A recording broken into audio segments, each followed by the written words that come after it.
Now we saw about the dependent agent PE under paragraph 4. But the starting point of that paragraph was that if an agent falls within the provision of paragraph 5, then that paragraph is not applicable. Right? So let's see what paragraph 5 says. Paragraph 5 deals with independent agent. If you are an independent agent, you cannot form an agency PE. You may be a PE under some other paragraph, whether it's a fixed place PE, a construction, installation, or whatever kind of PE might be there. But you cannot form an agency PE if you are covered by the provision of paragraph 5. So let us see this. An enterprise of a contracting state. Again, let's say a US co is there and an Indian company is there. An enterprise of a contracting state, the US company, shall not be deemed to have a permanent establishment in the other contracting state. The US company will not be deemed to having a PE in India merely because it carries on business in that other state.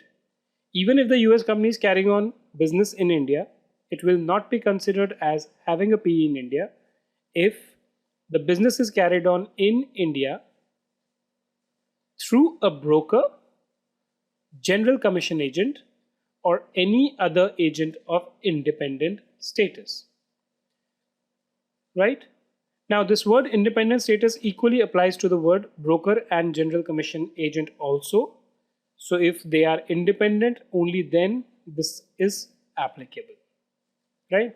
So if this US company is acting in India either through a broker, a general commission agent, or any other agent of an independent status, it will not be deemed to have a PE just because it is operating through one of these agents. Provided, however, this is subject to the conditions that such person are acting in the ordinary course of their business. What ordinary course of business implies here is that if a person is an agent, right, he is actually acting as an agent for several people. It's his business. The business is that of an agent, right? If he's acting ordinarily as an agent, then he will not be treated as a PE of someone else. But if he's not ordinarily acting, then he might become a PE, right? And when do those conditions arise? That's the answer which we get in the next paragraph.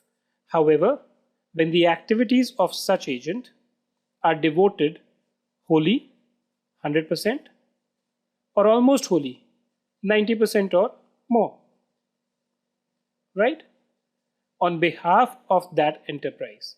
So if this agent, okay, which is sought to be made a PE, is completely dependent on the non-resident or almost wholly dependent on the non-resident, right, because his activities are on behalf of the non-resident only, and the transaction between the agent and enterprise are not made under arm's length conditions. Now, this particular line you will not find in most of the treaties, right? This is a specific feature of this particular treaty.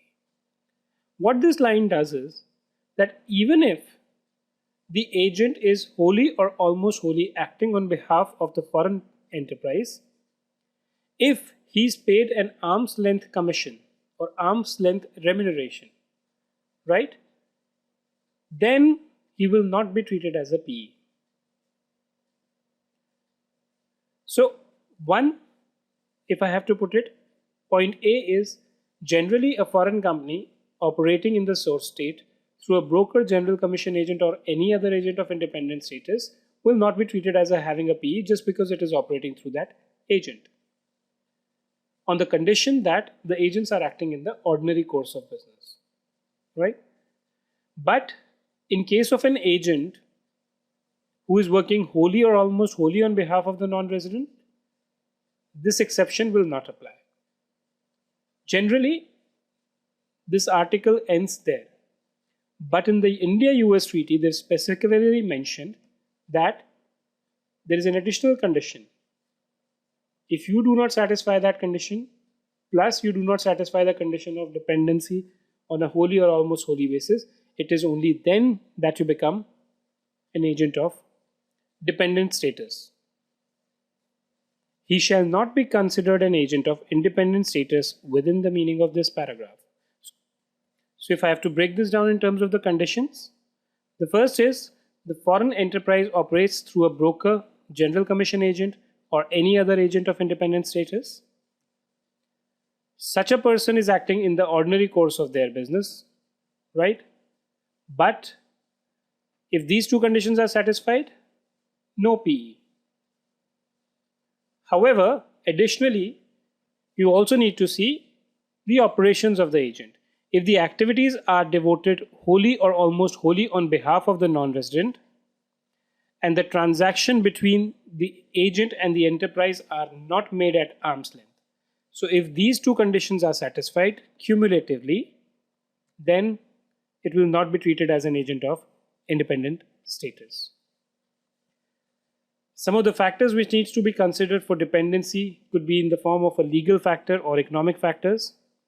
Legal dependency would mean that the agent has to work on the instruction and depend on the instructions from the parent, right? He has little independence how to carry on the operations. Second is the activities which the agent is doing do not require a specialized skill or knowledge, right? Or even if they do require a specialized skill or knowledge, for that he is dependent on the non-resident. Economic dependence, how many principals are there? If only one, economic dependency chances are high. How much is the revenue from the principal for that line of business, right? So if my entire revenue for a particular line of business comes from one non-resident, I'm a dependent agent. Is the agent bearing some kind of a business risk, or is it that he's protected against the losses? Does he has any name in the industry circle where he's operating? Normally, if the business risk is not there, it's an indication that he's a dependent agent, right? And for this, it's like, if a person is very well known in a particular industry, right, then the chances are less that he will be a dependent agent. So let's look at some examples of dependency. A consultant is working 95% of his time for a foreign principal. Yes, he's dependent because he's working almost wholly on behalf of the non-resident, assuming other conditions are satisfied. Use of a computer reservation system of foreign company for booking tickets and appointing agents. In this case also, this agent was exclusively working for the non-resident, and therefore it was held that he is being a PE. If an Indian agent is paid a guaranteed profit over and above cost, that means there's no business risk, there's no economic risk that this guy is facing.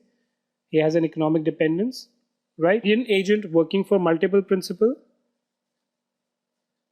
of course, the chances are less that he would become a PE.